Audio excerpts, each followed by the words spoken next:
bai? Hasiko naiz? Bai? Venga. Aintza, mesedez, PowerPointa jarriko duzu?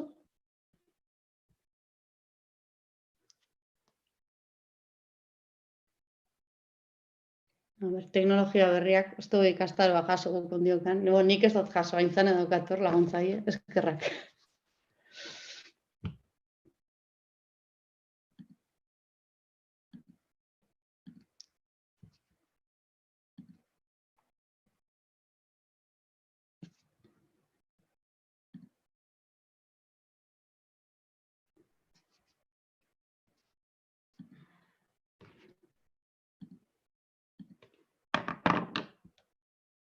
Ikusten da, Ariane? A ber, bai, oin bai. Aurrera. Bueno, hau, titulua bigarren. Vale. Deialdixa, nondik, gero hau dana jakin txintxilikatuta lagako dugula, bai? Eitzaldixa grabauta dagoen bezalaxe, bueno, honek txarteltxo nebe zelako nebe PDF batian txintxilikauta gaditzuko dira gero konsulta ahal izateko. Baina, bueno, esango dugu pixkatxo dela laburpena, merezimendu lehiaketa honena. Bueno, hastea zergatik deialdi hau, ez? Badakizue azkenean Europatik datorren kontu bada, gure interinitate tasa oso handia dalako, eta ez bakarrik aurrezkoetan, baizik eta zerbitzu publiko guztietan, bai? Orduan, egonkortzeko gaur egun bi bide bezala darela esango, bata dela bide juridikoa, hau da, leparteko bat 3 urte baino gehiago eta OPEa gaindituta izan ezkero, pertsona batzuk bide juridikoa zabaldu zeben, hau da, salaketak sartu genituen, bai gure sindikatuak bai, beste sindikatuak bai, eta ja hasi dira ateratzen lehenengo epaiketa horiek, eta jendea, funtzionarizatzeko edo behintzat finko izaera izan behar dutela esaten dau sententzia horrek. Horregatik gero, azalduko beste kontutxo bat. Eta gero bai, lege bat dator bai, dala esparru publiko guztian aurrera eramango dan legia eta da oposaketa bitartez jendea egonkortzea. Eta hau da, gaur egun gu jaso dugu merezimendu lehiaketa hau, ez? 12 urte baino gehiagoko plazak eta estrukturalak, eta hori pixka teoria da, ez dut uste garrantzia handize gisa daukala. Ja behin, deialdira junda eta deialdixan sartuta, jartzen da, lehenengo deialdixan gogoratzen bazate, 372 plaza eskindiko ziela esaten zen, baina 28 gutxi hau izango di gaur egun zergatik. Oin aipatu duten bide juridiko horren bitartez jendiak egonkortasuna lortu dabelako eta pertsona horrek finkatuko dielako gaur egun daren plazan. Agian gero galdera eta zeintzu dira pertsona horrek? Guk momentu honetan salaketa batzuk sartuta ditugunak gutxi gora bera jakin gehiago zeintzu diren, baina beste batzuk errekurritu ditu partzuergoak. Orduan, zerrenda hori euneko unean ziur garenean zeintzuk diren pertsona horrek, deituko geu eta gainera partzuergoa beraiekin harremanetan jarri beharko da, sinatu beharko dabe kontratuak. Eta jakin 28 plaza horrek gehiago izan lehizkela, hau da, sententziak atera hala, partzuergoak esan zozkun, ez zebala errekurrituko, ez itxuala gehiago errekurrituko sententzia horiek, eta orduan plaza kopururik gutxitzen joan lehike momentu jakin batian, hemendik eta iraiak batera arte, bai? Eta hurrengo puntura. Joangoa. Deialdixan inguruko kontu guztiak nun topau. Aurreskoletako webunean dago informazio guztia, igual, hau batzuk, izena jakin gozue, baina komentatzearen nun jungo dien gauza guztiak publikatzen. Ze azkenean, oitxuta gare, hasierako horri hortara joatera, eta harregotea bere masiba dala, edo beste kontu batzuk horregoten dira, baina badago esteka bat, edo, hasierako horri horretan, OPLEP izeneko atala, orduan, konturatzen bazate eta sartzen bazate webunean, atal horretan dago deialdixa, eta atal horretan jungo die ateratzen deialdi honen inguruko informazio guztiak. Orduan, hasierako pantailan ez da agertuko da OPLEP atal horretan, bai? Hori argitzearen bakarrik, igual batzuk esarete konturatu hor garela, eta, hortxe egongo dalako txintxilikauta informazio guztia. Eta ja pixkatxo bat deialdira junda, ez, noiz izango da deialdia, ez? Izen ematia izango da otsailaren batetik otsailean 28. Deialdixan jartzen dau 20 egun baliodun. Baliodun esan nahi dau lan egun. Horregatik otsailaren batetik 28 izango da izen ematia. Eta argibide batzuk jarri beharko dituzte, eskatu ditugu gida bat izateko simple, online izango dalako, eskabideak modu elektroniko batean edo enbiako dia, online enbiako dia, eta mesedez, ez laga azkenengo egunera arte itxeko. Segero bakizue teknologiekin edo ez dakit, saria ez doia ondo, edo zin dota hau igo, edo, alako arazoak egon lehizke orduan, lehenengo egunean, ez bodozu itxen ez da zer gertatzen, baina ez utzi mesedez azkenengo egunera arte, zalantzak eta argitzeko, bidean denbora dagolako, osea, hilabete osua dago, baina ez utzi azkenengo astera arte, bai. Eta zer aurkeztu beharko dan? Esatia, argibideak ateratzen danean, deialdixan martzen hasten danean, segurazki beste hitzaldi bat emango dugula, bai. Guk bebai, behin gide ikusita eta saltzeu eta pixka programan, zalantzak eta argitu alizateko, bai. Ulertzen dugu lehenengo alditza dela danondako, eta igual, zalantzak egon aldia, orduan, lasai gide ateratzen danean eta jartzen danean martxan, segurazki beste hitzaldi bat emango azalpenak emateko. Eta zer aurkeztu beharko da online momentu horretan, bete beharko dira betiko gure datuak, nana, izena, helbide elektronikoa, telefonoa, eta gero bai, titulazioak eta igo beharko dira. Ze formatutan? Ez dakigu oraindik oso garbi, ez dakigu PDF formatu batian, dana batera, argazkisak balio da ben, eta, hizkuntz eskakizunak, badare, gero baremazioan aintzanek azalduko dugu, bai? Baina, pixkatxo bat jakin, gomendatzen dugu, datuak, paperian daukazuen guztia, etxetik banatuta eukitzen moze, batu mesedez, hartu denbora pixkat bilatzeko datu guztiak, eta zuen titulua, egako tituluak eta gauza guztiak, gero behin prozesua bukatuta plaza lortu ezkero, bai aurkeztu beharko dituzuelako fizikoki, orduan, lehenengo segurazki dana online izan beharko da eta igo beharko dira plataforma bitatez, baina gero bukaeran eta baita prozesu guztian zehar, azkenean deialdixa irakurri baduzu, jartzen dau, prozesuan zehar epaimaiak eskatzen baduzu aurkeztu beharko dituzu, hau da igual, gauza bat ez da ondo garbi ikusten, edo ez dut oso ilun dago, edo horrelako gauzak ematen badian, beraiek deitu aldotzu eta eskatu eta eramanen beharko die konprobatzeko, bai?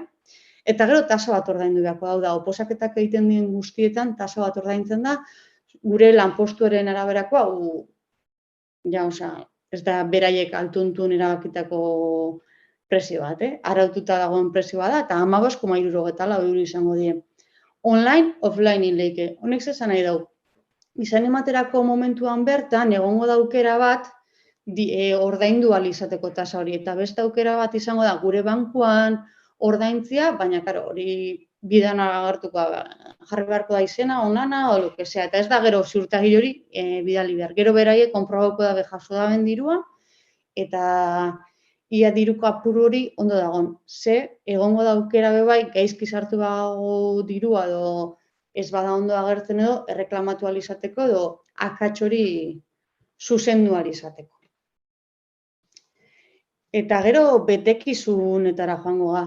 Ze betekizun edo zeintzuk parte hartu aldugu deialdi honetan. Danok, dia baremazioan edo izen emateko aurreskoletako ordezkoen zerrendan ditugun betekizunak, bai? Nagusia izatea, 16 urte baino nagusiagoko izatea, gero, herritartasuna eta kanpokoa bazara beste paper batzuk, baina orokorrak dira eta nahi sartuko. Azkenean ordezkoen zerrendan garen guztiak betetze ditugu baldintza horiek eta ez dut uste horre zalantzarik dagoenik. Eta, jakitea bebai, gaitasun psikosozialak edo egin beharko dugula klik, hau da, izena ematerakoan baimen batzuk eman muia ditugu. Besteetan egin dugun bezala, adingabeen babeserako klik bat ikusteko gure espedientean ia horrelako delituri daukagun, beste klik batzu bai egin beharko ditugu. Hau da, esan beharko dugu guk badaukagula gaitasuna lan egiteko partzuergoan. Eta gero hori demostrauko da, behin prozesu guztia pasa eta plaza lortu ezkero, egingo dozkue mediku azterketa bat, eta horria jarrikuzko apto, no apto hori, bale? Eta hoxe, esatia honen inguruan. Gero, izen ematea egiten dugu, pasatzen da otsaila, eta noiz argitaratuko da, dana ondo bete, hau da, hautagaia nahi zen edo ez, gauza bada gauzak ondo betetzea eta aurkeztea hori dana, baina gero barema ondo eusko orduan.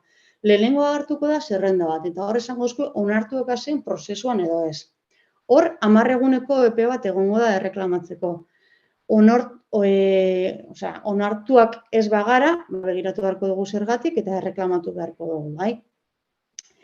Eta gero ja, hortik aurrera, prozesua ez dakigu zenbat iraungo dagoen. Hau da, segun zenbat pertsona apuntatzen garen, prozesua luzeagoa, motzagoa izango da, eta epaimaiak be, segun zenbat pertsona apuntatzen gan, gehiago edo gutxiago izango dira.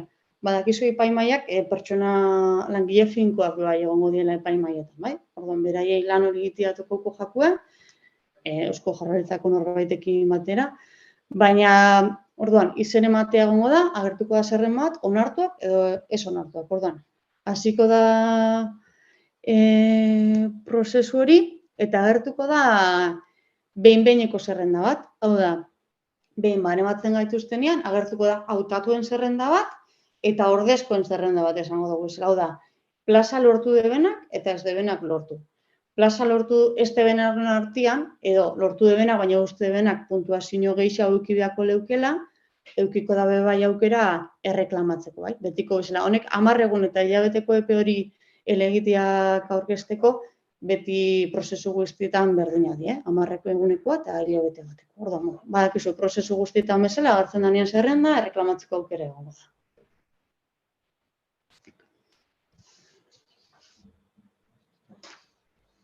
Gero, behin zerrenda atera eta lanpostu bat lortu ezkero. Egongo da, 10 eguneko epia lanpostu horrek aukeratzeko da. Gogoratu, hau azaldu behar da bai, aurten emango da prozesu honekin batera, leku aldatzera jaketa be emango da finkuentzat. Orduan, behin leku aldatzera jaketa horretan, finkuek beraien plaza hartuta gero, sobratzen dien plaza guztiak, ze jakin aurten leparteko guztia bai moztuko diala, denak buskatuko dira. Orduan, leparteko guzti horiek sobratzen dianak, hartu beharko dituzte lanpostua lortu duen pertsona finko berri hauek. Pertsona finko berri hauek esan zuzkoen 10 eguneko epean hartuko dela plaza. Ez dakigu online edo presentzial, hau da, izan lehike bai zerrenda argitaratzea eta 10 egun barru jotea denok eibarrera 20 tandetan plazak hartera. Ez dakigu oso ondo. Beraiebe ez auken oso garbi, orduan. Lasai. Lehenengo aukeratuak izan behaga, plaza hori lortu behar dugu eta gero jasken da prozesua. Aukeratzen dugu plaza hori eta joan behaga kontratua sinatzera eibarrera eta eramatera gure dokumentazio guztia da. Lehen komentau dugun titulo guztiak eta esperientzia eta hori dana, joan beharko ga entregatzera. Horregatik, eskura eukitze hori. Eta gertatzen da bai, eta esan bezala osasun azterketa bat ingozkue, eta probaldi bat egon beharko dela jartzen da, hau da. Baina hori beti be, 6 hilabete baino lan gutxi egin badago partzuergoan. Ulertzen dugu prozesu honetan plaza lortzen deben danak, esperientzia gutxien 6 hilabeteko daukase, jende asko dago puntuazio horretara iritsiko da, bale? Eta gero, prozesu guzti honetan, badago beste gauza baita da, uko egiteko aukera. Ze badakit jendea bai uko egiteko aukeraren inguruan pentsatzen, edo segun noiz aukeratzen duten. Jakin, zuk izena ematen duzu, eta hau da prozesu independente bat. Ez dauka zerikusirik ordezkoen zerrendan egoteakin, edo beste historia batekin. Hau da, zuk prozesu guztia aurrera jarraitu zeinke, plaza bat lortu zeinke, baina sinatzerako momentuan ikustu zu joa. Jakin gainera plaza aukeratzerakoan ez dela lurralde bat bakarrik aukeratzen, baizik EAE guztia hartzen da, orduan Bizkaia, Gipuzkoa edo Arabako lurraldean tokau aljat plaza. Orduan, azkena banez aukeratzen, libre gelditzen den azkenengo plaza hori tokauko jat. Eta tokatzen bajat eta ez baja gustatzen, badago aukera uko itxeko, hau da, ni ez naiz joaten sinatera nire lan kontratua, eta jarraitu dut ordezkoen zerrenda. Horrek ekartzen duen guztiakin, hau da. Jarraituko dut ordezkoen zerrendan, beti tokau izan jaten, niri dagokidan zenbaki horretan, eta ez dauka inongo kalterik esango, edo zigorrik, bai? Orduan, nola badagun bigarren zerrenda bat ordezkoekin, ordezkoen zerrendan dago lehenengo horri deituko zaio, eta hartuko dago plaza hori. Eta hor arte nire azalpenako ingoz. Aintzane jarraituko baremazioak pixkatxo bat azaltzen.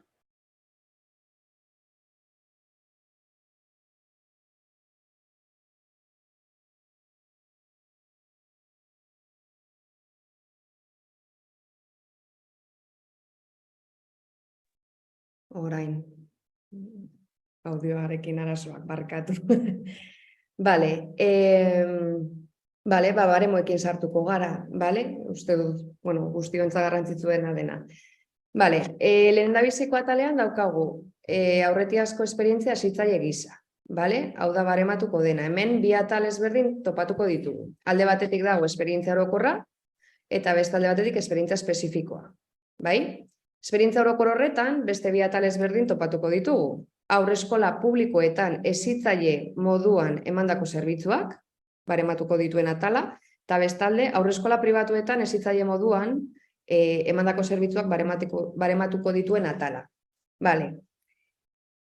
Haurreskola publikoetan, hor kontuan hartu, publiko moduan hartzen dela ere partzuergoko lan esperientzia. Bale? Gero azalduko dut hobeto. Eta pribatuetan, haurreskola pribatuetakoa bakarrik. Esperientzia espezifikora joten baldin bagara, hor ikusiko duzue dela haurreskolak partzuergoko lan esperientzia soilik barematuko dena. Baina ikusten duzuenez jartzen du esperientzia orokorraren baloraziotik bereizita eta eren osagarri. Bale? Orduan zezan nahi du honek. Ni adibidez, partzuergoko lan esperientzian jarriko ditut 18 urteak ditu dela, bai? Barematuko dut, edo barematuko da nire lan esperientzia, bai esperientzia orokorreko haurreskola publikoko atal horretan, eta bai esperientzia espezifikoko atalean. Uste dut ulertu dela, bai? Nola barematzen da? Kontutan hartzen dira hilabeteko multzoak, bai? 30 eguneko hilabeteak. Orduan, multzo kalkulua egiteko 30 eguneko multzoa hartuko da, osea, hilabeteko multzoa, eta hilabeteka baloratuko da, edo barematuko da. Orduan, esperientzia orokorrean, haurreskola publikoetan, hilabete bakoitzak 0,05 puntu balioko du, bai? Eta gehienez 7 puntu lortu ahalko ditugu. Eta haurreskola pribatuetan, hilabete bakoitzak 0,01 puntu izango du baremo moduan, eta gehienez 3 puntu lortu ahal izango dira. Orduan, esperientzia orokorreko atalean, 10 puntu gehienez lortu ahal izango dira. Eta esperientzia espezifikoan, haurreskolak partzuergoko lan esperientzia bakarrik barematuko den atal horretan, hilabete bakoitzak 0,1 puntu balioko du, eta topea 20 puntu dira. Orduan hemen, bakoitza bere matematikak edo egin beharko ditu, obviamente epaimaiek egingo dute, baina bakoitza jakin nahiko balu zenbat puntu edo lortu ahalko dituen, hor matematika purtxo bat egin, zatiketak eta egin beharko dira, eta orduan kalkulua. Topea, esperientzia hezitzaile gisa topea izango dira 30 puntu. Ikusten badezue, da esperientzia orokorreko batura, gehi esperientzia espezifikoko batura. Gero badakit galdera erantzunetan hemen galderak sortuko direla, baina pazientzia eta gero galdetu lasai, baina garrantzitsuena da jakitea hori esperientzia orokorreko atalean, publiko atal horretan, haurreskolak partzuergoko esperientzia barematzen dira berriro. Osea, bikoitza barematuko da. Hori da garrantzitsuena, eta igual nos vuelve un poco más locas, esango dut. Urrengo baremoa izango zen prestakuntza akademikoa. Prestakuntza akademikoa puntu bat balioko du. Titulo bakoitzak 0,5 puntuko baremo hori izango du, orduan kalkula eginda 2 titulo gehigarri barematu ahalko dira, eta kontuan hartu behar duzue, sartzeko alegatu ez den ondorengo tituluak izango direla, bale? Ni sartzeko aurrezkuntzako gradua erabili izan badut, grado horrek ez dit barematzeko punturik emango, bale? Ze sartzeko erabili dudana da.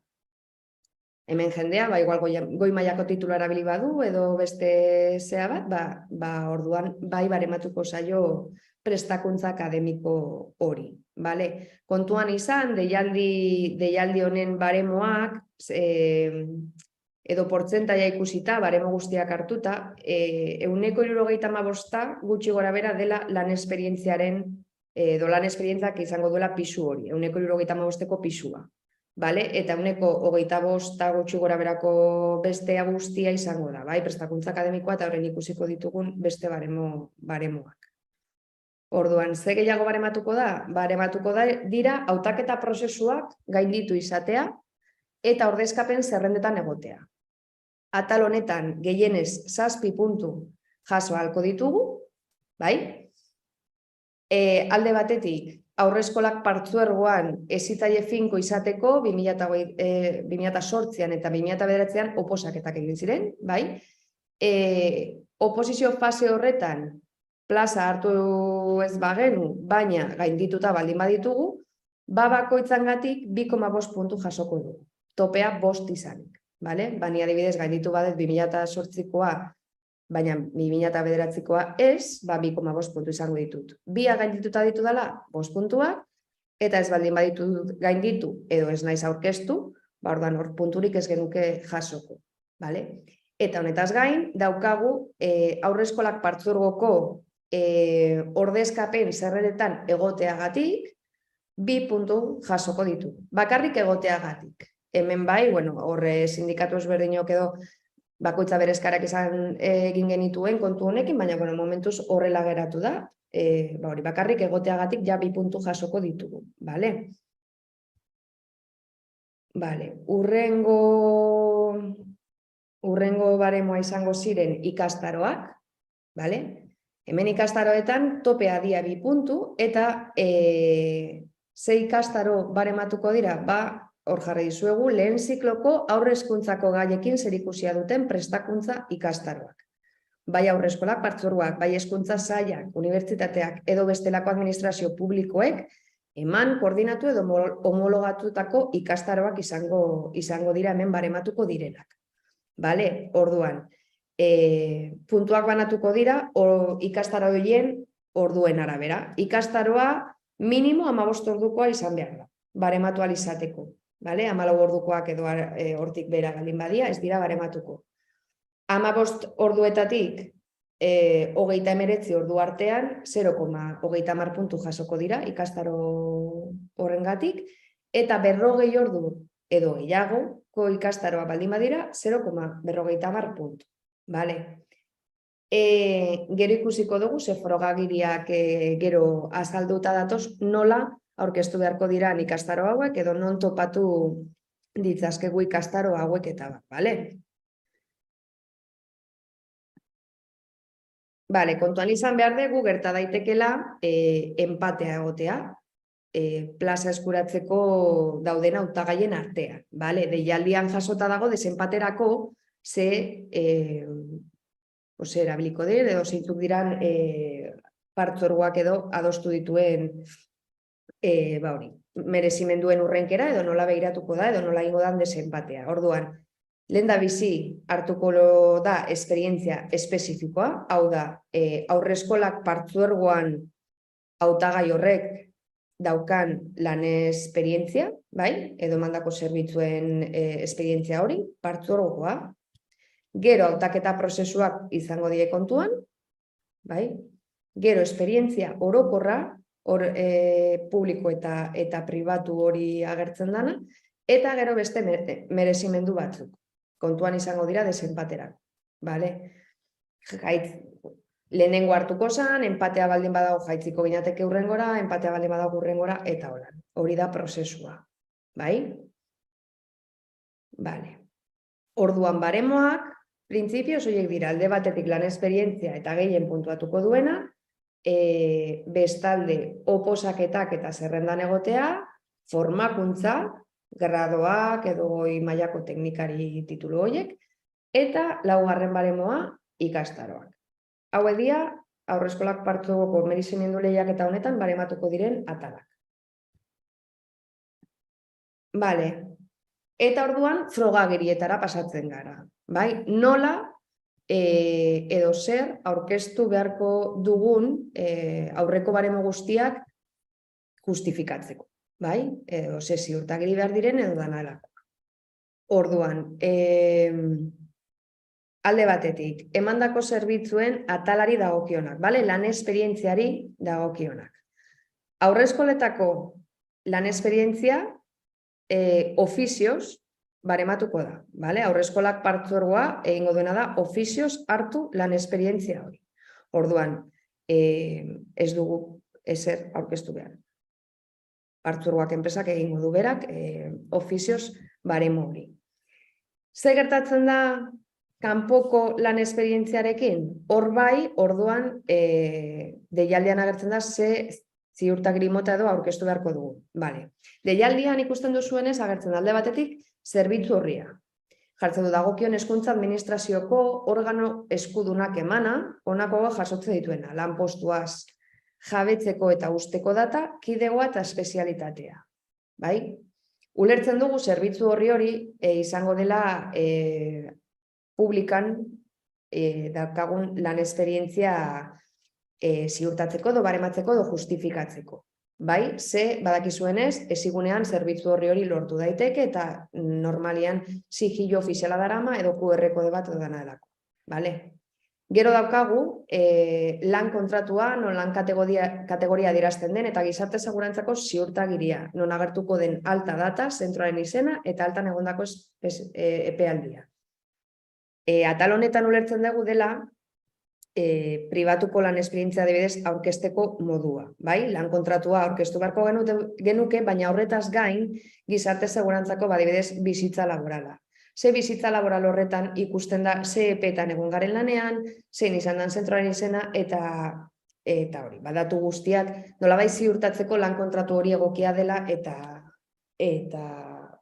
ontzat hartu ahal izateko. Eta gero agertzen da beko partean, suposatzen dugu arazoak baldin badaude aurreko bi zerbitzu hori lortzeko, edo lan kontratua da nodalakoa lortzeko, jartzen du zuzenbidean onargarri den edozein frogagi bidez. Eta hor lege bat agertzen da, eta gure ustez aurreko biak normalian lortzeko aukera dago, edo bai lan kontratua eta bizitza laborala, edo bai zerbitzu hori lortzeko aukera gongo da. Baina printzipioz hori partzuergoko ofizioz, eta beste guztiak orduan ziurtagiri horiekin ikusiko ditugu. Ulertu lan esperientzian aurrezkuntzako hezitzaile moduan egindako lan esperientzia barematuko dela. Hori kontuan hartu. Horrela jasota dago deialdian. Bai? A ber. Urrengo frogagiri, Prestakuntza akademikoarena, hor gradoak, goi mailako titulua eta agertzen ziren horiek, hor printzipioz titulen fotokopia bidez egiaztatuko da. Edo eskubideak ordaindu izanaren frogagiria, tasak ordaindu izanaren frogagiria. Printzipioz arianek esan duena, hasiera batean suposatzen da igo beharko ditugula plataforma batera, gero titulu original hori eskura izatea gomendatzen dizuegu ze plaza bat lortuz gero, edo zuzendaritza batzordeak horrela erabakiz gero, aurkeztu beharko da. Ze gehiago. Segundutxu bat, ze dago tokia, saiatuko naiz norbait gehiago sartzen. Lortzen dugu. Gero izango genuke prestakuntza ikastaroak. Hori, hitz egin dugu lehen, ikastaroak barematuko direla, orduen arabera. Ikastaro horiek ziurtagiri bidez egiaztatu beharko dira. Ze gertatzen da, Eusko Jaurlaritzak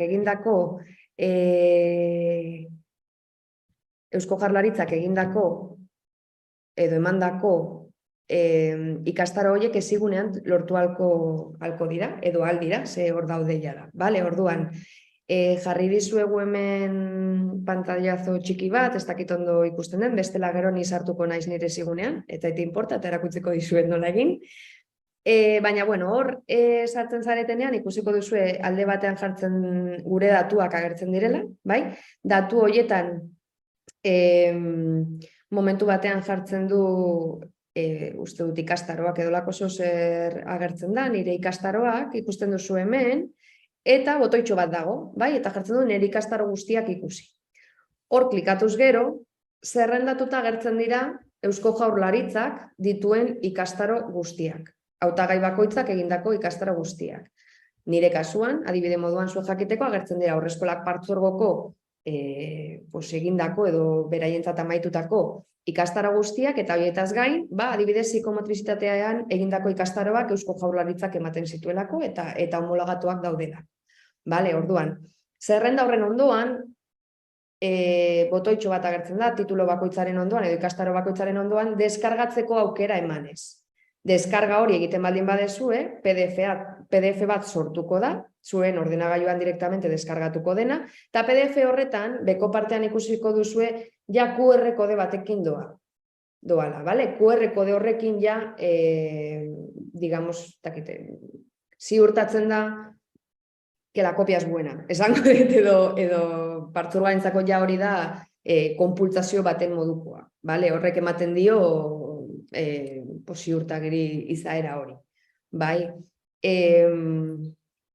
Saiatuko gara hori, gero nahi badezue, sartuko naiz ezigunean zuek ikusteko nola egin behar den edo zeintzu diran pausua, baina, bueno, printzipioz erraza da, bale? Bestela lasaiago ikusiko dugu gero.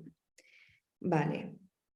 Eta ze gehiago daukagu? Bale. Eta gero daukagu oposaketa. Claro, hautagai askoren zalantza izan da, nola, batzuk ez dutelako goratzen, edo ez dugulako goratzen, zein izan zen gure nota oposaketa horietan edo dana delakoa. Bale. Partzuergoak ofizioz barematuko ditu. Bale. Partzuergoak zerrendak ditu, orduan hautagai bakoitzaren egoera begiratuko du, ikusiko du oposaketa horietan parte hartu genuen edo ez, eta zein izan zen gure nota. Bale, orduan hori ofizioz egingo da, eta printzipioz gu ez dugu ezer aurkeztu behar. Bale, gu sindikatu moduan zerrenda batzu ditugu, ja bakoitzan nahi baldin badu jakin zein izan zen bere emaitza, gu laguntzeko prest gaude, bale? Baina, bueno, lasaitasunez hartu hau ze partzuergoak egingo du, eta printzipioz ondo egingo du, bai, epaimahaiak ondo egingo dute. Orduan, azalpena onarte. Bale, hau izan da, bueno, utziko dugu hori PDF-a eta dana zintzilik egongo da gure webgunean, bale? Hau erabili du izan dugun, hau egongo da eskuragarri, edozin momentutan zuek ikusteko. Momentu honetan, hori, bideoa geratuko da zintzilik ere, YouTubeen gaude transmititzen gainera, orduan YouTubeen ere geratuko da zintzilik, egia esan da ez dakit oso ondo nola kudeatu orain asuntua. Claro, mosten badu YouTubeen ja jendeak ez du aukera izango besta galdera erantzun horiek ikusteko edo ez ikusteko. Ez dakit Ariane, jarri audioa eta a ver, la tecnología. Txoin bamenduko detarian ez bestela ez ditu txiko seguro. A ver, lortzen du da. Ariane. Vale, orain bai ez? Bai, hori da. Vale, a ber, nola kudeatu hau? 100 pertsona gaude, ez dakit zalantza asko dituzuen edo ez, gainera ez dut ikusten inor. Orduan, bi aukera ditugu. Edo hitz egin nahi duenak eskua altxa dezala eta aintzanai baimenduko dio hitz egitea, edo txatetik irakurtzen ditut kalderak, eta erantzuten ditugu altuan. Azkenan ulertzen dugu galdera gehienak orokorrak diala. Eta oso galdera espezifikoa badaukazue, eta lotzaten bazarete, bihar deitu egoitzetara, eta Donostin Gasteizen edo Bilbon, lortuko dugu erantzutea, eta ez badakigu momentuan, saiatuko gara erantzunak topatzen. Orduan aintzan, ez pentsatzen jatzu txatetik irakurtzen baitxut galderak, ez? Igual errezagoa da? Bai, ala ere, olain nago pentsatzen, printzipioz, nahi badezue, abotza ez bazaizue importa, kamera kenduta, abotza aterako da, baina aurpegia ez da ikusiko, orduan, igual norbait animatzen da itzeitea, baina kendu kamera, eta holan, etzarete YouTubeen aterako, bakarrikarian eta biok aterako gara. Galdera batzu daude, bitartean, pentsatu dituzuen bitartean galdera joango naiz erantzuten igual? Bota, bai. Galdera bat jartzen du, ulertot, edo biak kontratua eta zerbitzu horria sari danean da pribatuko lana ia aurkeztu behar den biak. Egia da, baremaziotarako, bere garaian, segurazki aurkeztu behar izan zenituen zerbitzu horria orduan. Zer esan, nik saiatuko nintzen dana aurkitzen. Hau da, kontratuak guk izan behar ditugu, azkenean bere garaian sinatugu egunean eta kontratua sinatzen dugun guztietan kopia bat izan behar dugu. Ez badaukagu kontraturik galdu dugulako dana dalako agaitxik, saiatu lehike bai enpresa horretara joaten eta bertan eskatzen, eta ulertzen duguna da, edo bat edo bestea derrigor. Eta bizitza laborala, bai edo bai, azkenean bertan reflejatzen da, eta hori da, berez legala dana, azkenean edozein kontratu falsifikau leike, edo edozein ziurtagiri falsifikau leike, baina gizarte segurantzako horrisa oso zaila da. Lan esperientzia otsaiak batera arte, guk ulertzen dugu lan esperientzia dela azkenengo egunera arte, izen emateko azkenengo egunera arte, segatik, konturatzen bazate, beti jartzen dau edozein kurso, edozein gauza, izen ematea amaitu baino lehenago bukatuko dela orduan. Lan esperientzia otsaiako 28 arte, baina hilabete osoak kontuan hartuko dira. Orduan, nik otsailaren 10ean betetzen badon nire azkenengo lan hilabetea, hor bukatu dako akortea. Egun solteak ez dira kontuan hartuko. Orduan, bakoitzak bere kalkuluak nahi baditzu, otsaila erdi aldera edo bukara aldera eskatzen dago bizitza laborala, bakarrik lan hori, esperientzia hori baduka, eta begiratu alduzu. Gaur egun bebai sartzen bazate, online eskatu lehik eta momentuan bertan jasotu zu eta gutxi gora berako kalkulo bat egiten duzu. Badakizu zenbat egun zoiazten, zenbat hilabete dien. Hilabeteak kontatzen dira beti 30 marka, bai, 30 egunka, otsaiako eta 8 eguna edukiarren, hilabete guztiak kontatzen dira lan egunak, eta gero zatiketak itxerakoan beti 30 egunka, bale? Hilabete bat, berdin 30 egun. Kalkuluak egiteko hasiera eta bukara eta hasiera data da, partzuergoa ireki izan egunetik, azkenengo 18 urteetatik, otsailaren 28-raino. Zer zenbaki arte komeni da apuntatzea, hori ez dut ulertzen. Noiztik nora otsailan batetik 28-ra, baina tartean nik beti esatot bukara arte ez utzi. Lekualdatze lehiaketa egin nahi dugun hezitzaileok hau dena ez dugu egin behar, ezta? Ez, finkoak zaretenak ez duzue parte hartu behar hemen. Bere hezitzaldi honetan ordezkoak egon beharko zian, azkenean honek finkoi ez dute eragiten inondik inora. Lekualdatze lehiaketa beste prozesu bat da, eta horrengo da beste deialdi bat, eta ja daukagunean, beharra izan ezkero, egingo dugu beste hitzaldi bat, baina bakarrik lekualdatze lehiaketari buruz. Azkenean oso prozesu ezberdinak dira eta pertsona ezberdinak hartuko duzu bakoitzean parte. Hurrengo galderia da, aurkezten dugun dokumentazio guztia lehen zikloarekin egon behar da lotuta eta hizkuntzarekin noski. Bai, lehenengo zikloakin bai, zelan esperientzia lehenengo zikloko hartuko da, eta gainera hezitzaile bezalako lana hezitzaile bezala indako lana izango da, eta kontuan hartzen duzue ikasketak graduak eta horredanak, zerrenda oso laburra da, orduan ikasketa horiek egongo die kontuan hartuta, eta formazioa edo ikastaroak ordu gutxitakoak eitzen dianean, ulertzen dugu horrek 0-3ekin zer ikusi badauke, horrez da zalantzarik edukiko adibidez, partzuergoan egin ditugun guztiak, balio dabe. Gero, kanpotik egiten ditugunak, egisa esan, hor zalantza dauzkat, ze azkenean hori gero tribunalak berak erabakiko dauz. Hemen jartzen da benagatik da, haur hezkuntzako zikloekin zerikusia daukenek. Orduan, 3-6ko zikloekin zerikusia badauka hartuko da kontuan? Ba, ez dakit. Izango dut egisa. Hurrengoa, Gasteizko udala haurreskoletan zein ataletan puntuatuko da? Publika, pribatua, udala haurreskolak izanik publikoan. Osa, haurreskola publikoak dira, bai?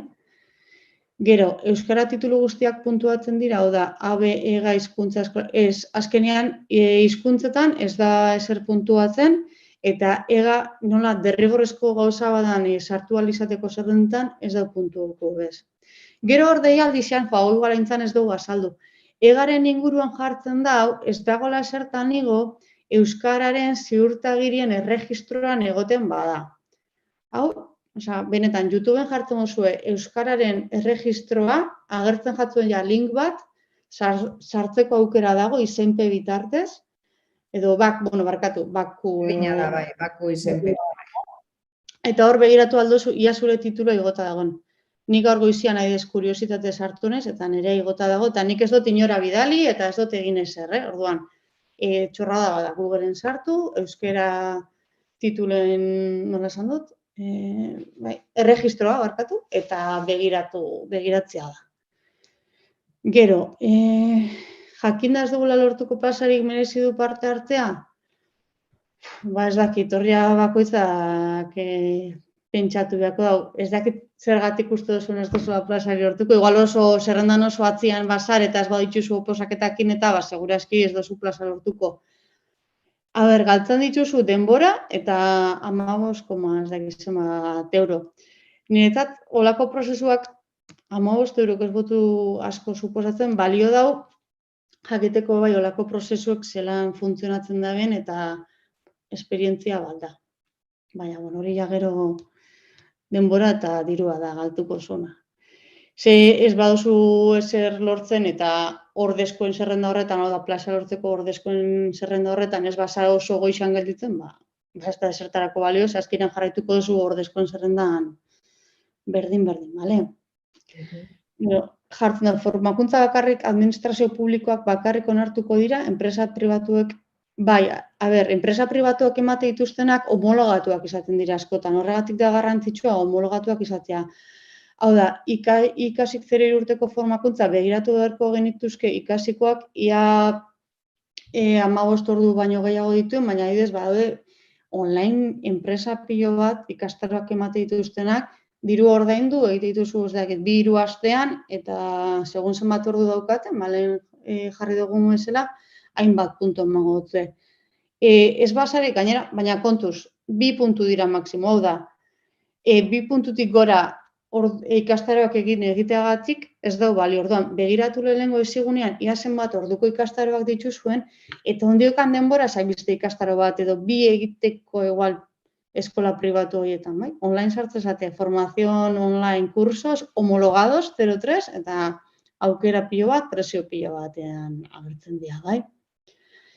Gero, begirale tituluak esango nuke ez da aurrezkuntzako. Nik ez esango nuke ere. Nik esango nuke ez, beste zerbait badaukazu, hobe. Nik, baina, hori ja gero prozesuan gainditu baduzu eta plaza ezaizuko meni, aukera bat uko egitea da. Baina, posible da plaza hartu eta gero eszedentzia hartzea adibidez uko egin beharrean, bai, sinatu aldozu kontratu eta eszedentzia, baina, karo, eszedentzia badakizue hau. Eszedentzia dauka, eszedentzia mota ezberdina dare, azteko. Umeen zaintzagatiko plaza horrek mantenduko zotzu, baina, karo, ez badozu nahi ulertzen dut, dela eszedentzia voluntario bat. Eszedentzia voluntario batek ekartzen dabena da, gero reinkorporazioa eskatu behar duzula partzuergoan. Eta partzuergoak esan aldotzu, ez dagoela interesatatu, segun ze momentutan eskatzen duzu reinkorporazioa. Igual, honek azalpen gehiago bia ditzu, orduan, igual telefonoz deitzen baduzu, azkenean nahiko komplikatua da. Printzipioz aukera dago, hor kontutan izan, kontratua sinatzen den noiz sinatuko duzuen kontratua, plaza eskuratuz gero, eta hortik gerora ja eszedentzia eskatu halko dan, edo hor epeak markatuko dute, edo datek markatuko dute ez, eszedentzia hori eskateko aukera, edo dana delakoa, vale? Hori kontuan izan. Osea, kontratua sinatu behar da, eta jun bar zara behintzat horretan lanera. Vale? Baina, bueno, hori, escedentzian kontua da como más complicado, orduan, badezue, hori ja, pertsonalago, kontsulta pertsonalagoa igual hobeto telefonoz eta egitea, bai. Vale, urrengo galdera prozesuan ia ez gaitasunen badutenek aukera gehiago dituzten. Ez dago lanpostu erreserba bat, eta hau galdetu diogu abokatuari, eta legala da, ze Madriletik datorren araudian ez du jartzen derrigortasunik dagoenik gure kasuan behintzat eta aurreskoletan erreserbarik egiteko, eta partzuergoak ez du horrela kontemplatzen. Urrengo galdera... Dago bat, ez dakit, uste gu salta egin dugula. Parte hartzen ez badugu zerrendan aldaketarik egongo da? Puntu negatiboak edo parte hartu eskero gehiago... Ez baduzu parte hartzen, ez da ezer gertatzen. Ordezkoen zerrenda, independientemente doa, prozesu honetatik, meritu lehiaketatik. Alde horretatik, lasai. Ez baduzu prozesuan parte hartu nahi, ez dozu hartzen parte, eta listo. Gero ulertu, claro, ordezkoen zerrenda hori independentea da, baina egia da, ordezkoen zerrenda horretatik, hautagai askok, edo batzuk edo dena delakoa, finko bilakatuko diela. Ja ez dira egongo ordezkoen zerrenda horretan, noski. Baina, bueno, kudeaketa hori aparte egin beharko da, orduan, claro, ordezkoen zerrendan aldaketak egongo dira, bai, egongo die, ze batzuk finkapena lortuko dute eta ez dira ordezkoak izango, bale? Zenbat jende izango dan, zeintzuk, bueno, hori ikusiko dugu, ze prozesuarianek esan duen bezala oso luzea da, eta erpin asko ditu edo prozesu paralelo asko emango dira prozesu honekin batera, bai leku aldatzea finkoentzat, bai baremazioa ere hor egongo da momenturen batean, odana delakoa, bale, orduan, pazientziarekin hartu. Bai, urrengo galdera leparteko guztiak aportuko dira, bai, plaza B geratzen dianak ordezkoen zerrendara doaz, bai, eta esleipenak egongo dira, ba ez dugu berri ikusten, ze ulertu behar dugu langile guztiak iraiaren batean finkoak izango diala. Eta printzipioz ez da, badakizu gainera iraian ume gutxiago izaten ditugu, badakigu dogakotasuna ere hor dagola, baina ez dakigu zenbateko lana egongo dan. Orduan, hori aurre ikustea, ezinezkoa da, ez dakigu esleipenik egongo dan. Eta gero, bagian jendea jubilatu ala, hezkuntzara joan ala, zer gertatuko dan plaza horrekin, oraindik ikusteko airean dago hori dana. Vale, urrengo galdera. Pribatuan lan egitean zentroak emandako ziurtagarria balio du, edo kontratu izan behar da. Lehen bezala, ulertzen dugu, bata edo bestea gutxienez bizitza laborala. Gero, prozesuan parte hartza ordenketa bankoaz egiteko, ze aspiron da horretan agiri aurkeztu behar da? Ba, ez daki ze agiri dan hori esan. Ez dakit... Deialdian jartzen du ordainketaren ordainagiririk ez dela aurkeztu behar. Ja. Argi eta garbi jartzen du, orduan ulertzen dugu ez online, ez offline eginda, ordainagiri hori ez dela aurkeztu behar. Gidan, supuestamente gidan azalduko da nola egin ordainketa hori. Orduan, vale. Esperientzia noiztik nora, partzuergoa ireki zenetik, azkenengo 18 urteak hartuko dira kontuan, otsailaren 28 bai?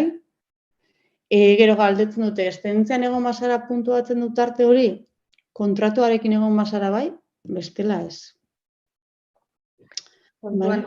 Hemen, karo, zalantza egon daitekeari baremazioan egia da egoera babestu batzuk daudela, puntuatzen dutenak, bai, badakizuen ez, adibidez, eszedentzia fiktizioak barematzen du,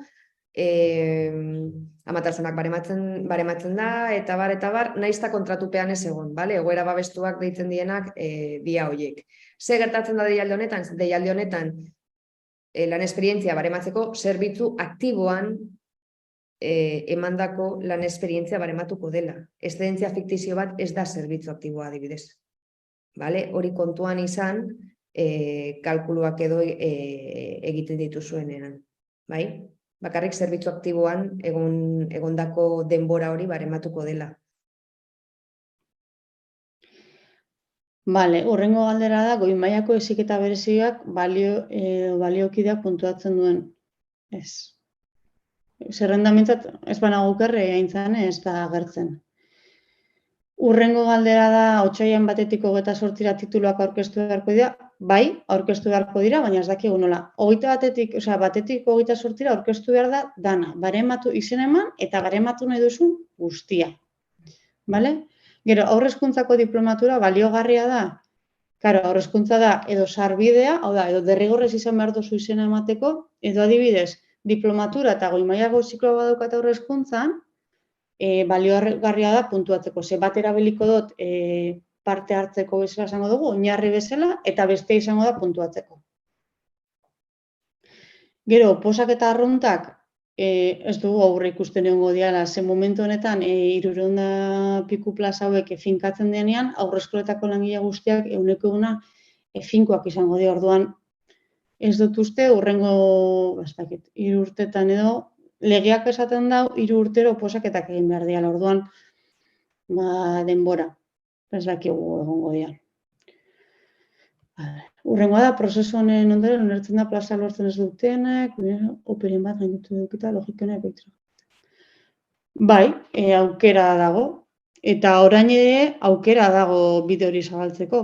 Hau da, esan nahi dut, norbaiteko posaketak gaindituta baditu, eta bide juridikoa ez badu ireki, denbora ez dabil.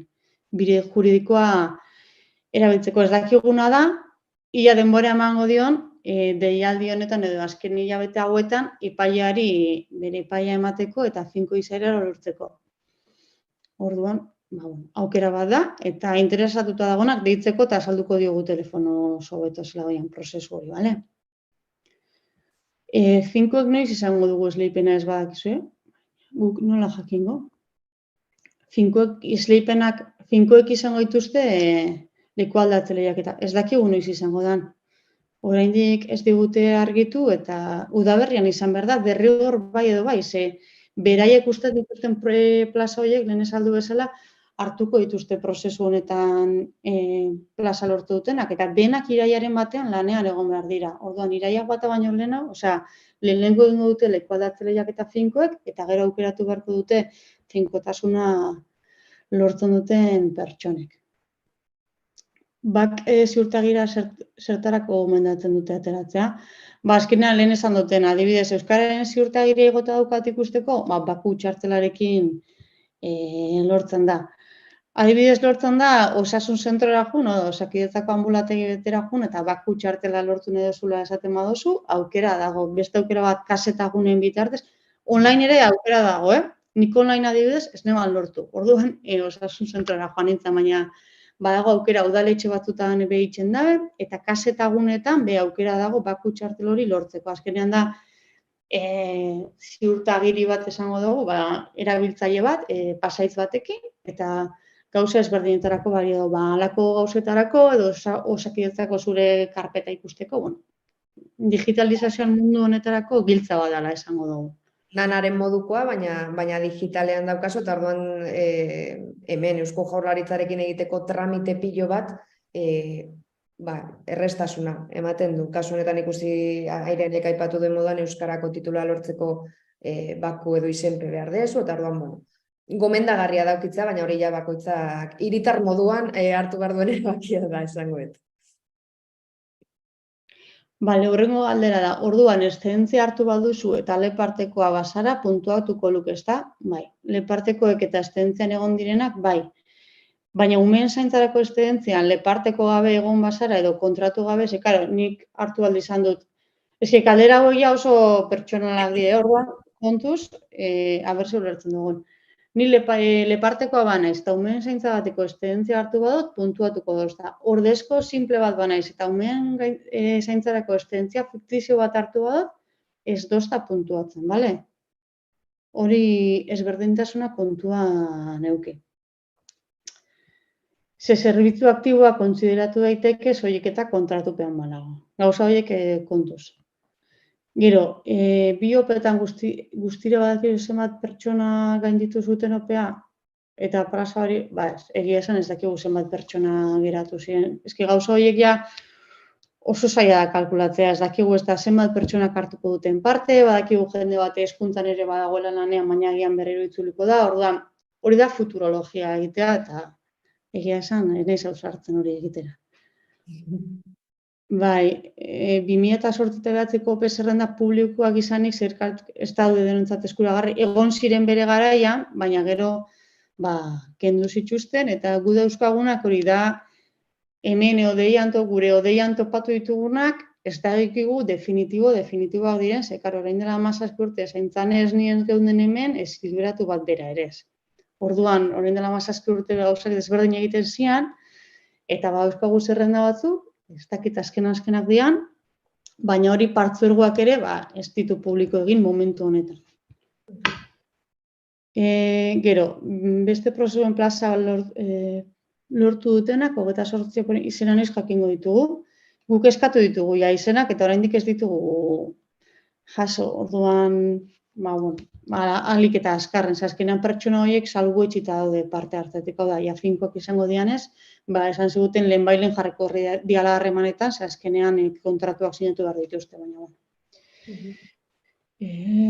Urrengo galdera, bide juridikotik plaza lortu dutenek nola egongo dira zerrendan? Puntuaren arabera, meritu lehiaketaren baino lehenago. Bide juridikotik lortuko dutenak esan zigutenaren arabera. Gaur egun dauden plaza horretan egonkortuko dira, orduan, dira finkoak gaur egun dauden plaza horretan. Orduan, jazta, egonkortu dira. Beraien plaza da, finkoak dira, ez dago besterik. Gero, urrengo galdera da, bizitza laboralean pribatuen eginiko epeak asaltzen direnez, eguneratu egon behar da bizitza laboraleko data? Orain dela 2 urteko aurkeztea, ez dakit, aukera dago, ze gero partzuergoan egin baduzu lan, gertuko dira partzuergoak, baina, eskatzea ere oraindik badaukagu denbora, gainera, online eskatu daiteke eta egun batzutara iristen da etxera, edota online eskatzen baduzu, momentuan bertan deskargau aldozu eta hori entregau. Esan duzu tituluak ondino ez dakizula nola aurkeztu behar ditugu. Batzuk ikasgunen daude digitalitate. Balio du? Aintzane, ikasgunen, nik hori ikasgun ez dut kontrolatzen. Nik ez dut kontrolatzen, besta. Nik suposatzen dut, titulu horiek baldin badituzte hori, esandako QR hori edo lehengo izan ditzen duguna QR horrek ematen dio ziurtagiri izaera hori. Orduan, ikusi beharko genuke ikasgune horretan nola deskargatzen diren, Eusko Jaurlaritzako edo danadalako sigilu hori edo QR hori daukan. Baina, aurkeztu behar da, Osea, egoteagatik hor eginda, ez du puntuatuko, aurkeztu behar da. Ez da partzuergoko lan esperientzia bezala. Ezigunean ditugun tituluak hor daude, zerrendatuta daude, baina deskargatu behar dira eta aurkeztu behar dira. Naiz eta ezigunean agertu, naiz eta hori bakarrik, salbuetsita dago bakarrik Euskararen titulu hori, bai? Euskararen titulua bai jartzen du ez dela aurkeztu behar, lehen arianek aipatutako web horri horretan baldin badago. Gero PDF-a lasaiago ja ikusten duzuenean gure webgunean zintzilik eta ikusiko duzu zein den webgune hori. Eta orduan hori da, salbuespen bakarra esango dut, bale? Beste guztia gauza batzuk ofizioz dira, baina prestakuntza eta ikastaroak aurkeztu beharko dira bai ala bai. Orduan deskargatu. Hor ja kontua da kopia moduan hartuko duten edo QR horrekin kopia horrek hartzen duen pisua eta hori ziurtagiri moduan aurkeztu ahalko den. Gero beste urrengo galdera jartzen du horrezkuntzan irakasle bezala egindako esperientzia puntuatzen duen. Ez berez ez hitzaile bezala lan egindako gauza bakarrak eta batzuk galdetuko zu eta zergatik orduan ez eskola publikotan bakarri irakasle bezala dian, badibidez badolako aurreskola publikoak, gazteizkoak bezala, 0-3 lan egite dituenak eta publikoak diana, bai? Horregatik ez berdintasun hori. Pribatuko kontratuak nola lortu? Enpresara joaten, nik bestela ez dakit nola lortu daitezkeen. Ez baduzu enpresa, berez izan behar duzu kopia bat, ze sinatzen duzunean bat eman behar dizute legez, eta bestela enpresara bertara joan da. Ez dela lan kontratuaz badezu ez baldin badago aukerarik, orduan bai, enpresa horren zerbitzu horri, edo enpresa ziurtagiri hori lortu beharko zenuke, non espezifikoki jartzen duen zein izan dan zure lan kategoria, zeintzuk izan diren datak, edo epea, hor lanean ondako epea, eta bizitza laboralarekin bat etorri behar da. Gero epaimaiak erabakiko du, noski, ea onartzen duen edo ez duen onartzen. Bai. Gero hurrengo galdera da, ezegunean ikastaroak daude, baina tituluak ere, bai, ez da entzan, ezegunean badaude tituluak ere. Bai, agertzen da, orain nahi bedozue, saiatuko naiz pantalla partekatzen, galderekin. Dago azkenengo galdera bat zu joan bitartean prestatzen hori. Jendeak ikusteko nondik lortu ezegunean. Ulertzen dugu egia da, danentza berriak eta gu ere saltzatzen ibiltzen gara olako gauzak. Bide juridikotik lortzen demenak finkotasuna leku aldatze lehiaketan parte hartu beharko dute? Galdera oso ona da, erantzunik ez dauka, segun noiz sinatzen duten kontratu hori. Eta gero deituak izango diran edo ez, baina, momentuz, sinatu arte hori, ez dakigu, gainera leku aldatze lehiaketako deialdi txabe ondiokan ez daukagu. Ez irriborroa, ez ezer. Orduan, ezin dut galdera horri erantzun. Eta horrengo galdera daia danez, ezigune tituluak abertzelan deskarga baldian, aintzanen egozu azaldu, pantalla partez. Lortzen dudan pantalla partekatzea, eman segundotxu bat. Eta mesedez ari esan, ikusten duzuen, bale? Bai, ukautxa daukadala esango izan. Bai, ezigunean zaude, bai. Bueno, hor agertzen dira nire datuak eta, ematen baldin badugu nire datuetara, hemen dago dana, bale. Eremu pertsonalera joten gara, nire prestakuntza, eta hemen ikusten duzuen moduan, jartzen du nire ikastaroak eta hemen nire ikastaro guztiak. Bai? Hemen klik eginez gero, Ariane mugituko dut, daukat hor aurpegia erdia. Beitu, agertzen dira hemen zerrendatuta ikastaro guztiak, bale? Hortze daude danak. Ni ja goizean egin dudanez tramitea esango dut, eta ja prestatu ditut, eta deskargatu ditudanez, hemen agertzen zaila deskargarako irudia, bale? Lehenengo aldiz sartzen zaretenean ikusiko duzuena da botoi bat. Eskaria egiteko. Klik egiten baldin badezu eskari horretan, minutu batzuk pasa ostean, orduan bai hau agertuko zaizue deskarga hori egin ahal izateko. Bale? Orduan, atzera bueltatuko naiz, hemen ona etortzen zarete, ematen diozu nire ikastaro guztiak, bale? Eremu pertsonalean gaude, eta hor, agertuko dira, hori, bakoitzaren zerrenda. Eta zerrenda horretan alboan botoitxo bat. Eskaria egiteko, eskari hori bakarri da programari denbora emateko, kargatzeko titula esango dut, eta gero ja deskarga egiteko. Hemen klikatuz gero, PDF bat deskargatuko da. Eta PDF hori ikusten baldin badezue deskargatzerakoan, ikusiko duzue beko partean, hori QR badekola. Eusko Jaurlaritzak ematen dion balore edo izaera ofizial hori ziurtatzeko. Bai? Erraza da, ez daka orduan, PDF horretan, agertzen dena da tituluaren izena, agertzen da, zenbaki batzuk agertzen dira, eta gero orduak agertzen dira hor. Orduan, lehen esan dakoa, ikusten badezue sortu den PDF horretan, 40 ordu jartzen du, 40 orduko titulua dela, orduan badakizue 0,5 puntutan barematuko dela, eta 39 ordutik 19 orduko tarte horretan baldin bada, orduan 0, ez dakizen bada noan 0,25, olako zer. Bale? Eta hemen gaudela, ez dakit ikusten dan, si hago el cambio, esango dira. Bai, ikusten da.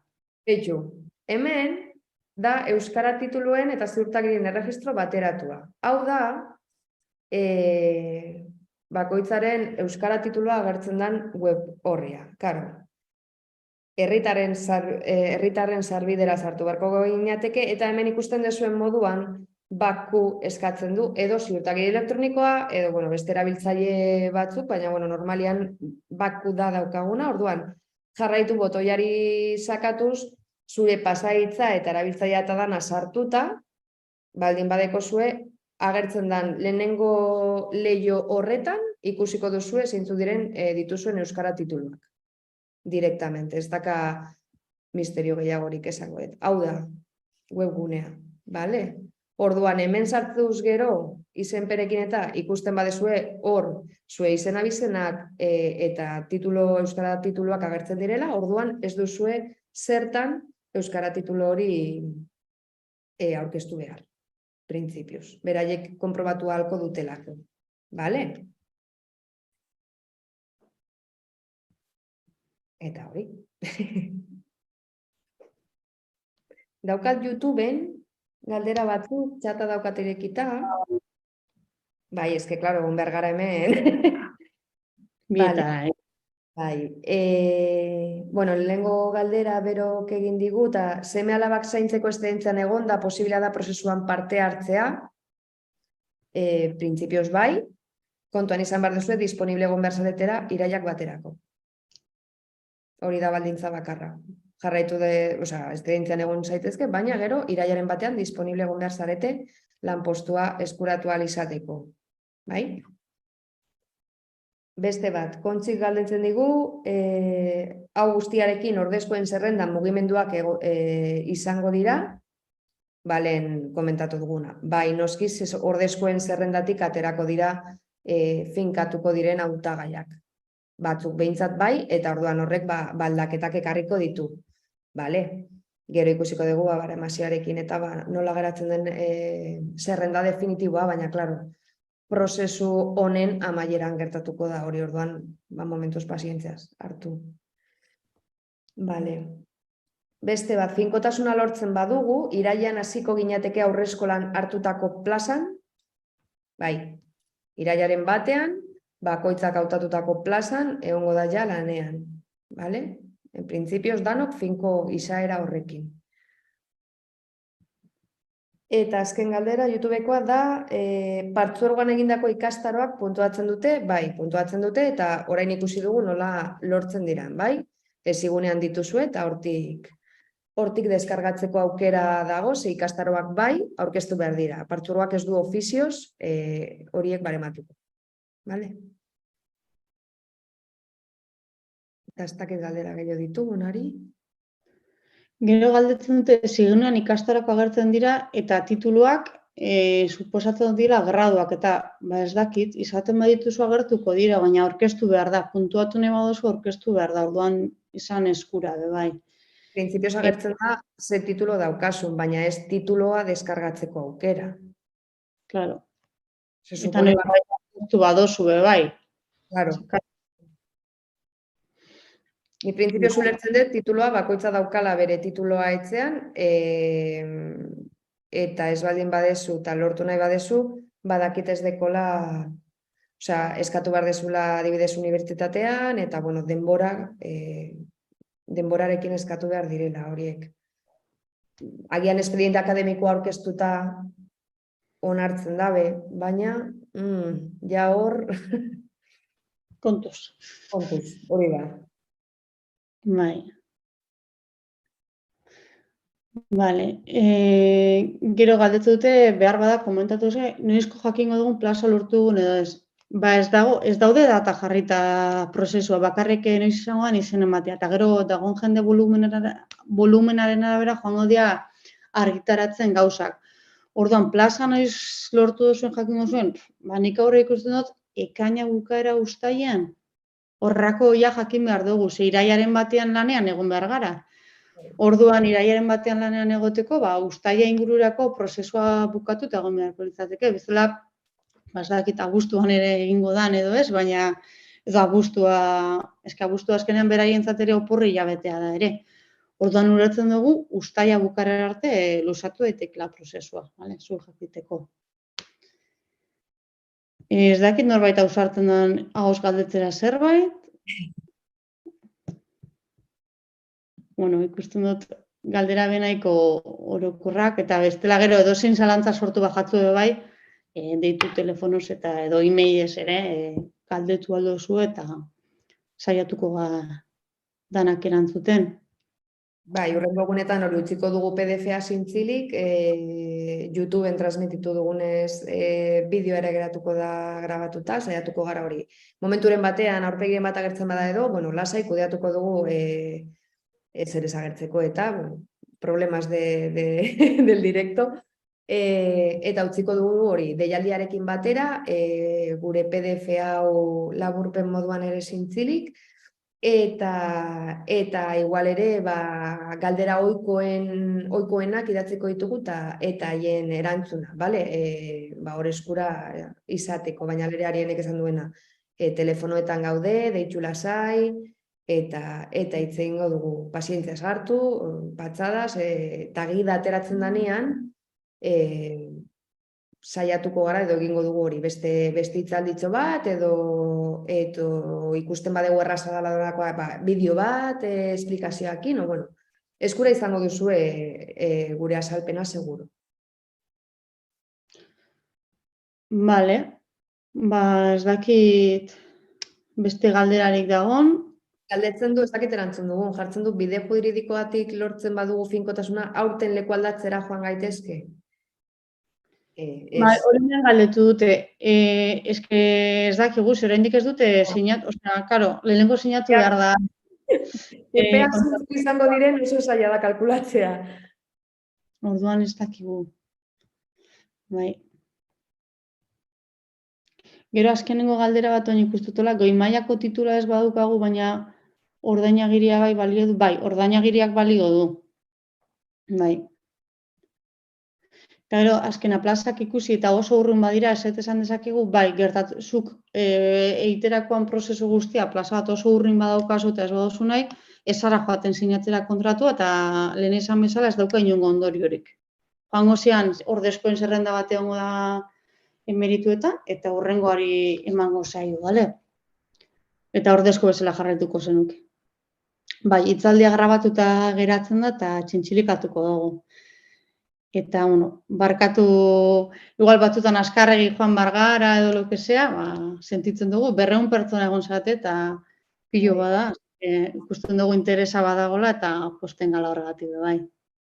Kontzi galdetzen du hor YouTubeen orain, ea noiz moztuko diren lepartekoak, abuztuak 31 moztuko dira, leparteko guztiak. Bai, denak. Bai. Bueno, holan utziko dugu, ia ordu terdigoaz. Bai, edo zer gauza, hori, badakizuen on gauden eta galdetu lasai. Bai, eskerrik asko danoi, etortzeagatik. Horrengora arte, egingo dugu beste bat segurazki, Ekidarekin. Aio. Hor.